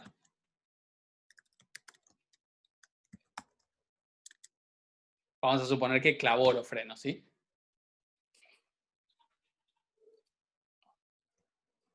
Bien, poner la velocidad en 0. ¿Sí? Después podríamos hacer uno desacelerar, que nos permita ir bajándola de a poquito. Pero este lo que hace es pasar de lo que vaya a 0. ¿Sí? Así que si no tenía puesto el cinturón de seguridad, mala suerte. Entonces, fíjense, hagamos el coche get velocidad acá. Y duplico esto. Y acá voy a poner coche.frenar. Vamos a sacar el vector de coche porque si no se van a marear un poco. Entonces, tenemos el coche con la patente ya establecida en el constructor. Mostramos la patente, lo aceleramos a 110, mostramos que va a 110, lo frenamos, mostramos que va a ir a 0 y después el destructor va a decir que se destruyó a 0 kilómetros. Bien, probemos y fíjense, ahí está. Patente, muestra la velocidad a 110, después lo frenamos, pasa a 0 y el destructor nos muestra a qué velocidad iba cuando se destruyó. ¿Sí? Bueno. A ver, ¿alguna cosa más que estoy pensando para el tema de de representar este auto? ¿Sí? ¿Tendría sentido esto?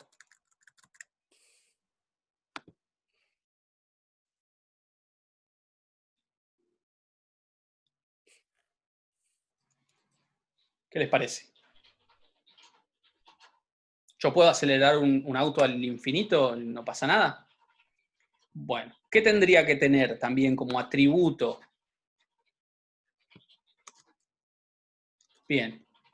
O yo tendría que poder representar cuál es el límite de hasta dónde puede acelerar, ¿sí? Entonces, ¿dónde agregarían eso para que no pueda acelerar de más?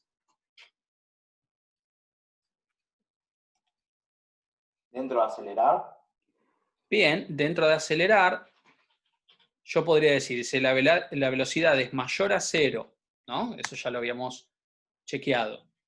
¿Y qué más? ¿Y la velocidad es menor a cuánto? ¿Menor o igual a cuánto?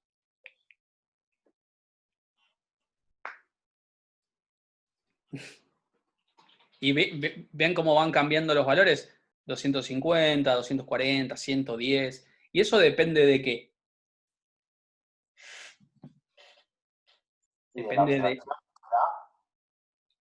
Depende del auto, ¿sí? Entonces, tendrá que ser un atributo del auto, la velocidad máxima, ¿sí? Entonces, si la velocidad es mayor a 0 y lo que tiene de velocidad actual más lo que le quiero sumar todavía es menor o igual a la velocidad máxima, la aumento. Entonces, le agregamos un atributo que sea velocidad máxima. ¿Y dónde se lo podríamos establecer? ¿Qué les parece? ¿En qué momento le podríamos establecer la velocidad máxima? En el constructor. Bien. Vamos a hacer que reciba siempre la velocidad máxima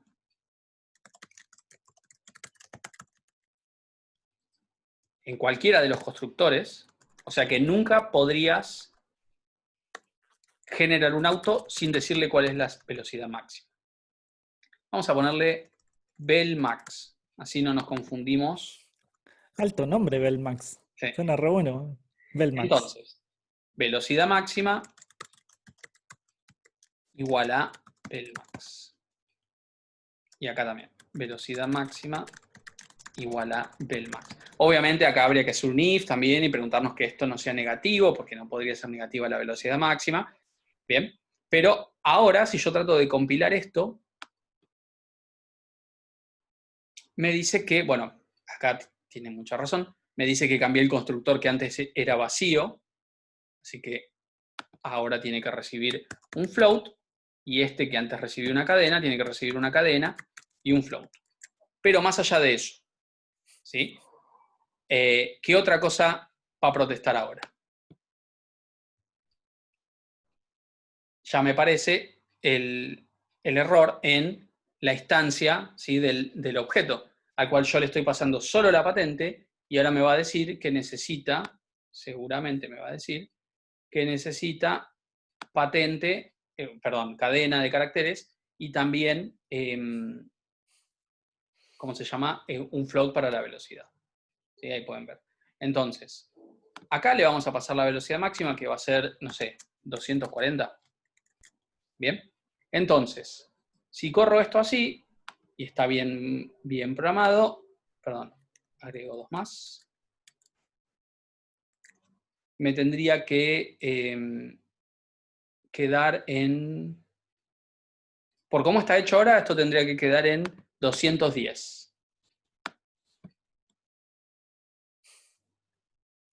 ¿Sí? Y eventualmente, para hacerlo correctamente, tendría que quedar en la velocidad máxima, ¿no? Entonces lo que podríamos hacer es, otra opción es, hacer siempre la suma y después preguntarnos, si la velocidad es mayor a la velocidad máxima, ¿cuál sería la velocidad real entonces?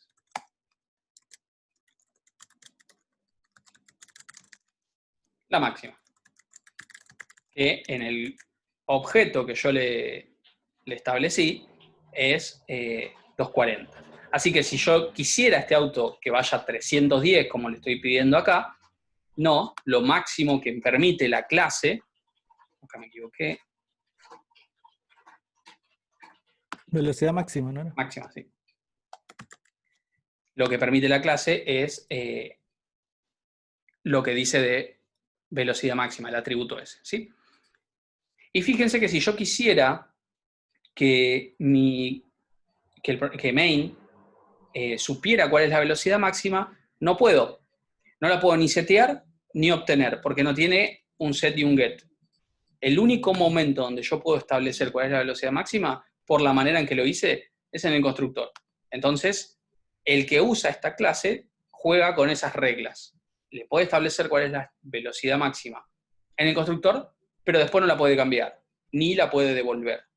Si quiero poder devolverla, le hago un get. Si quiero poder cambiarla en otro momento, ¿sí? Durante el programa, le hago un set. Si no, fíjense, solo se podría en este caso en el constructor. ¿Bien? Bien. Hasta acá creo que bastante. Con Brian teníamos la idea de que incorporar también un booleano, porque ustedes se suben a un auto y inmediatamente apretan el acelerador y ya lo pueden hacer andar. No, tendría que incorporar también un método que es arrancar, y solo puedo acelerar el auto si lo arranqué previamente. Después tendría que tener un método apagar, ¿sí? Entonces yo puedo tener velocidad 0 con el auto arrancado, porque estoy en un semáforo, o puedo tener velocidad 0 con el auto frenado o parado, porque lo dejé en un estacionamiento, ¿sí? Y después, claro, perfecto, podríamos tener también un medidor si tiene nafta, exactamente, y que cada vez que se mueva el auto eso vaya bajando. Se podría hacer un montón de cosas, pero si no se les enfría las empanadas no sé a quién, y queremos que se les enfríe las empanadas. No solamente eso, sino que todo lo que nosotros vamos a agregar siempre va a ser dependiendo del problema que estamos tratando de solucionar. Nunca vamos a agregar de más, porque no tiene sentido. Si nunca lo vamos a usar, no lo agregamos. Agregamos solamente lo que vayamos a necesitar o lo que nosotros consideremos que es importante para la solución que estamos brindando. De ahí venía el tema que le había dicho al principio, la abstracción, solamente de las cosas, acciones y atributos que son importantes para la solución que estamos brindando. Bien, entonces, sí. ¿Por qué estás usando dos constructores? Eso todavía no me terminó de cerrar. Para mostrarles, ¿sí? Para mostrarles que no están limitados. El destructor siempre es uno solo, pero con los constructores ustedes pueden tener todos los que quieran, ¿sí? Tenemos un constructor que obligatoriamente recibe un float, tenemos un constructor que obligatoriamente recibe una cadena y un float, y entonces yo tengo que cumplir alguno de los dos. Puedo agregar un constructor vacío, por ejemplo, si quiero. Entonces vengo acá, agrego el constructor vacío, es decir, no recibe parámetros, y acá, si lo dejo así, va a tener basura. Si no, lo que puedo hacer es hacer esto, ponerle algún valor de referencia para cuando creo un objeto del tipo auto y no le paso ningún parámetro. Entonces, la patente va a ser vacía, la velocidad actual del auto va a ser vacía, y la velocidad máxima, qué sé yo, le puedo poner 180, por darte un ejemplo. Entonces, si yo creo un auto ahora y le pongo, por ejemplo, coche 2, este coche 2 va a llamar a este constructor vacío, porque como no le establecí nada, va a llamar a este. Si yo... No, el de arriba, Ángel. ¿Cómo? El constructor que está arriba. Ese tiene Belmax. Ah, perdón, sí. Tranquilo, Ángel, tranquilo. No, pero pensé que estaba apuntando el correcto. Este, ¿no? El que está vacío. Si yo le paso un parámetro de velocidad máxima, va a llamar al que recibe un float, ¿sí? Va a llamar a este. Va a poner la patente vacía, la velocidad en 0, y la velocidad máxima sería 230 en este caso. Y como en el de arriba, si yo llamo a uno que tiene una cadena y un float, va a llamar a este tercer constructor, ¿sí? Si yo llamara a uno así, esto tiraría error, porque no hay un constructor que cumpla con eso. ¿Bien? Entonces, pero ustedes no están ni siquiera obligados a usar un constructor, ¿sí? Fíjense que al principio teníamos una clase, no tenía el constructor y andaba igual, ¿sí? Todo va a depender de qué clase quieran hacer. Eso, Ángel, eso te iba a preguntar. ¿Cuál sería la finalidad del constructor y el destructor? ¿Qué son? ¿Para liberar memoria, el destructor o algo? Eso Parece que lo hubiese contratado Echar, ¿era? Fíjense, ¿cuándo utilizar? Esta es la última diapositiva. Sí. ¿Cuándo utilizar el constructor? Bueno, va a parecer una obviedad, pero básicamente... Después te pagamos. Sí, después te pasamos el constructor siempre lo vamos a... O sea, ustedes tienen que ver cuál es el objetivo o cuál es el funcionamiento del constructor y del destructor. El constructor se llama solo cuando se crea el objeto, el destructor se llama solo cuando el objeto se está por eliminar. Partiendo de eso, ustedes después piensan si tiene sentido o no hacerle un constructor y un destructor. Fíjense esta clase de vector. Hacemos una clase vector. Entonces, el constructor podría recibir de qué tamaño va a ser el vector para pedir memoria dinámica. Entonces, yo le digo vector y le digo 10. Entonces me pide memoria dinámica para 10 elementos de lo que sea, un entero, un float, ¿sí? Y luego, cuando llamo al destructor, lo que podría hacer es fijarme, y si no está liberada la memoria, liberarla, ¿sí? Y ahí hay un uso donde el constructor y el destructor ambos tienen sentido. Y después podrían llegar a tener alguna clase donde les viene bien el constructor, pero no necesitan un destructor, o viceversa, ¿sí? Eso lo deciden ustedes y va a depender de qué clase estén haciendo. La clase coche, por ejemplo, podría sobrevivir tranquilamente sin un constructor, salvo por el tema de la velocidad que El vimos acumulador. que como es un acumulador, venía bien que esté en 0. Así que ustedes van a tener que usar su criterio para saber cuándo usar un constructor y qué poner adentro. ¿Bien?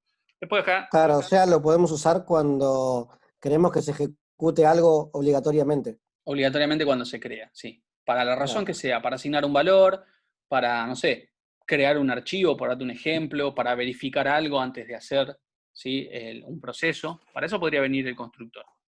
Claro, si no, no hace falta. Si no, no lo pones y listo. Bueno, y ustedes para trabajar con esto van a tener este TP que vamos a subir, ¿sí? Que van a tener que hacer una clase botella, ¿sí? Acá hay un ejemplo de una botella de Laracola, pero puede ser de cualquier botella. Y ahí están como las condiciones del TP, lo que tienen que ustedes recrear. ¿Sí? No es obligatorio, es para que practiquen, estaría bueno que lo hagan en grupo, pero van a tener que tener la capacidad de representar una botella y poder ir llenándola o vaciándola, poder saber cuán llena está o cuán vacía está, ¿sí? Todo con métodos y con clases, ¿sí? Bien, esto lo vamos a subir nosotros para que lo puedan tener para hacer, ¿sí? Y en el foro de dudas, si quieren, pueden ir mostrando sus avances de las clases que hacen, ¿sí? Bien. No, claro, esa pregunta que hace Elmer es muy buena. Yo mostré en main el ejemplo por una cuestión de sencillez, ¿sí? Pero ustedes pueden hacer tranquilamente un H donde iría la clase y un CPP donde iría, o sea, en el H iría esto, ¿sí? Lo que seleccioné. Y en el CPP iría esto, que es lo que hace cada uno de los métodos, ¿sí? Como con los struct, exactamente. Así podrían resolverlo, ¿sí? En el H ponen la declaración de la clase y cómo está compuesta, y en el CPP los métodos con el código, ¿sí? Y se vinculan haciendo un include, ¿sí? Si yo hubiese llevado eso a un H y un CPP, creando un proyecto siempre, obviamente, acá si quiero usar en main la clase auto, pondría auto.h, por ejemplo. Y el auto.cpp también va a tener que hacer el include de auto.h para poder usarlo, ¿sí? Bien. ¿Alguna pregunta más? Para este TP no es necesario, ese TP, ese ejercicio que le pasamos, no es necesario que creen archivos separados, si lo quieren hacer todo No, en si un lo quieren main, hacer como hicimos porque nosotros en main. se les hace más simple, háganlo así. La idea de esto es que es poner en práctica un poco lo que estuvimos explicándoles, ¿no? Céntrense en eso sobre lo demás. Después sí, vamos a ir, cuando empiecen con proyectos un poquito más grandes y todo lo demás, ahí sí va a ser recomendable tenerlo en CPP y H diferentes, ¿no? Claro. Acá como es una clase no va a haber problema. Otra cosa.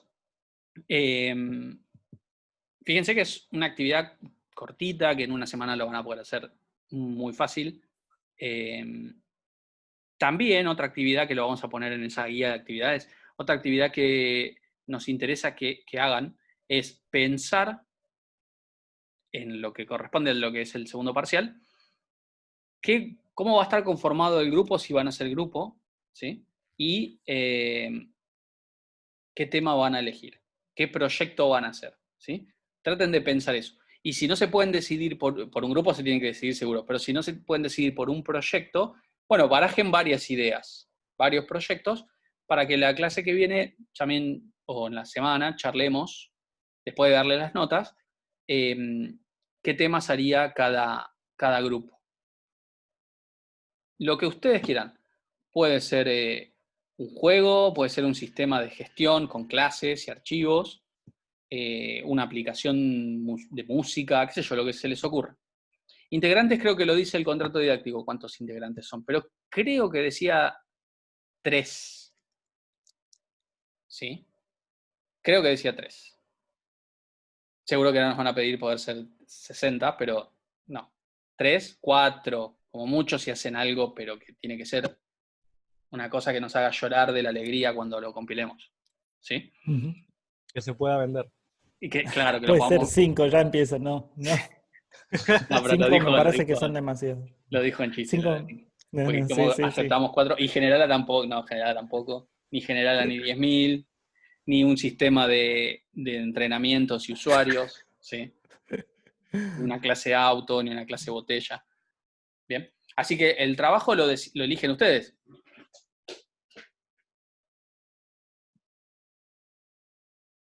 El tema lo eligen ustedes.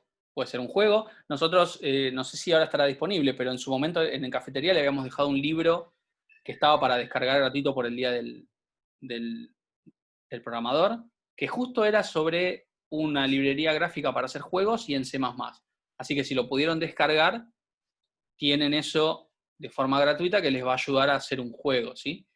Y si alguno se durmió, técnicamente no podrían pasárselo, pero que cada uno hace lo que quiere con sus PDFs, ¿sí? Bien. Lo pueden prestar. Sí, lo pueden prestar, pero si se lo prestan a uno, no lo pueden abrir, ¿eh? Tienen que comprar, pero prestaron. Entonces puede abrir solo uno a la vez. No lo suban al campus, por favor. No, al campus no lo suban. Pero ustedes pueden compartir lo que quieran, ¿sí? No sé si sigue estando, por ahí sigue estando, prueben. Porque por ahí se durmieron y sigue estando el libro. Y en el campus virtual les podemos habilitar otros libros que sí se pueden subir porque tienen una licencia para compartir, y con la librería SDL, ¿sí? SDL, una librería gráfica para hacer juegos o cualquier cosa con una librería gráfica en C++ y otros lenguajes. Y la otra, que era el libro que yo les menciono, es SFML. Y después hay otro que se llama Allegro, que también es otra librería gráfica, para los que vayan a hacer juegos. Y creo que esas son las 3 más usadas, ¿sí? Para usar con C++. Porque todas las otras que puedan llegar a usar son más complejas, me parece que los Háganlo con Direct 3D, OpenGL. Claro. Esos Por son favor, no librerías se metan gráficas ni con Direct ni con OpenGL, que son muy complejas. Con Unreal. Más complejas. Ya finalizó, bueno, ahí Juan dice que ya finalizó la oferta de los libros gratis. Está bien. Unity no funciona con C++, si no me equivoco. Funciona con C#, así que claro. Unity no. Sí, con C#. Bruno ahí el pregunta, video de cómo se instala.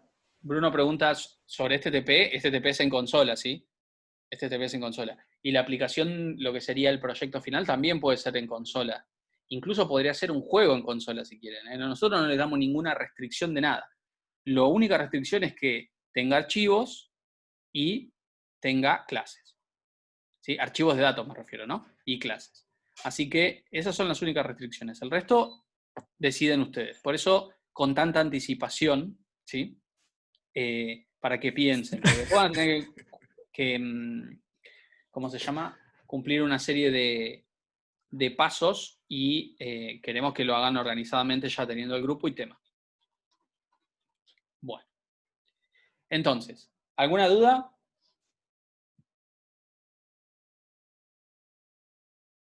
Sí, yo te diría, Luciano, que lo hagas en grupo.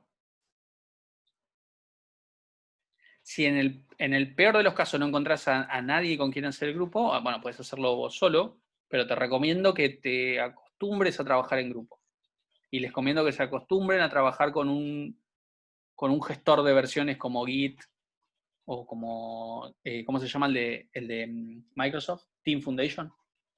Team Foundation Services. Team Foundation. Sí, pero ya tiene Git también, así que... Me parece que sí. Claro. Traten de ir probando, ¿sí? Es el mejor momento es cuando están en la universidad, prueban, experimentan, se fijan si funciona, ¿sí? Entonces, es una buena oportunidad de hacer un proyecto en equipo y lo que ustedes tengan ganas de hacer, no lo que nosotros tenemos ganas de corregir, sino lo que ustedes tengan ganas de hacer. Y eso puede ser un juego, puede ser una aplicación de lo que ustedes quieran. Y esa sería la segunda nota del laboratorio 2. Bueno. Ángel, una cosita que me quedó ahí dando vuelta. Yo siempre que vi cómo se instancia un objeto, lo vi con una palabra reservada, new. En este caso no. Por eso, es propio de, o sea, esto es en C y no vamos a verlo de esa forma, la instanciación. Ya es C++, porque clases es algo de C++, y van a ver la palabra new, la palabra reservada new, y también van a ver la palabra reservada delete, pero C++ usa esas dos palabras reservadas, ¿sí? New y delete. New para para pedir memoria y delete para liberar la memoria. En cambio, probablemente vos lo viste en Java o en C#, lo usan para instanciar un objeto de una clase. Bien. Así que Claro, ya la clase que viene Java seguro- o C# maneja algo que lo maneja, son referencias, o sea, es como otro Claro, concepto. como que son todos punteros. Claro, básicamente. Así Es que en C++ parece. es un poquito distinto en ese sentido, pero les va a quedar una buena base, una buena idea de cómo es la programación orientada a objetos, y después lo seguirán viendo el cuatrimestre que viene en otro lenguaje, ¿sí? Y ustedes investigan... Perdón. Sí. Una acotación de lo que decías del controlador de código, que eso también lo van a usar y bastante cuando trabajen en programación. Yo, por ejemplo, bueno, las dos que mencionaron, yo las usé en el trabajo, TFS y Git. Ah, Así que les voy a ir practicando. Sí, se refiere al el controlador de versiones. Sí. Claro, eso es. Sí, no se trabaja sin eso hoy en día, ¿sí? Así que no es algo a lo que se tienen que amigar, acostumbrar y aprender. De hecho, es posible que encuentren Y además con la cuenta de la Facu tenés la versión Pro. Ustedes, Claro. nosotros no. Ustedes tienen la versión Nosotros Pro. no. Bueno, ¿a ustedes no? No, los docentes no tienen. Alumnos Bueno, sí. yo soy. Si pequeño quieren vender, detalle. aprovechen.